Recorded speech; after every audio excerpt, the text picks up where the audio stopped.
Hello everyone, and welcome back to my book review channel.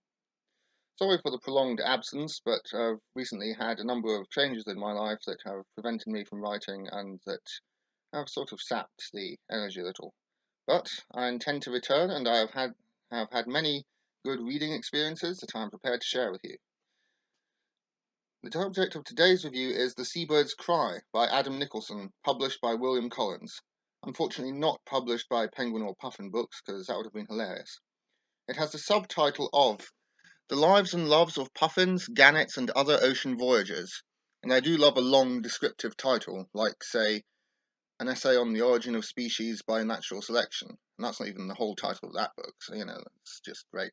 Anyway, let's get down to business. The book is divided into several lengthy sections, each covering one particular species of ocean voyager bird, gannets, puffins, cormorants, albatrosses, and many others, with several chapters in each section. Each bird is described at length, its feeding and voyaging habits, reproduction, and survival techniques are explained with reference to the latest scientific evidence and anecdotes by professional and amateur ornithologists. It also incorporates mythology and folklore from a wide variety of cultures, from Scotland to the Inuit, about specific birds, with examples of how these intersect with the real-life behavior and biology of these birds, and the economic significance of these birds to the humans.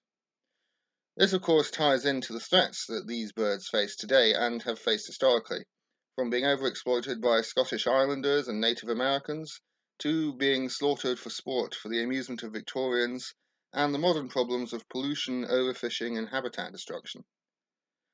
All of this combines to pass along to the reader the author's obvious reverence for these birds, making this a truly special experience. I would recommend playing the Jurassic Park theme in the background to really set the mood when you read this. It actually reminds me a lot of a trip that I once took to the Isle of Skye, and I climbed the shale, sheer hill face to the Old Man of Storr, a huge rock formation on the Isle of Skye, and I saw at least 4 juvenile white-tailed sea eagles flying and snapping at each other around the top. It was a terrifying but wonderful experience, and it's like that reading the entire book. Anyway, long-time listeners may be getting a sense of déjà vu at this description, because it is indeed very similar to the subject of a previous review, namely Tide, The Science and Law of the Greatest Force on Earth by Hugh Aldersey Williams, published by Penguin Books.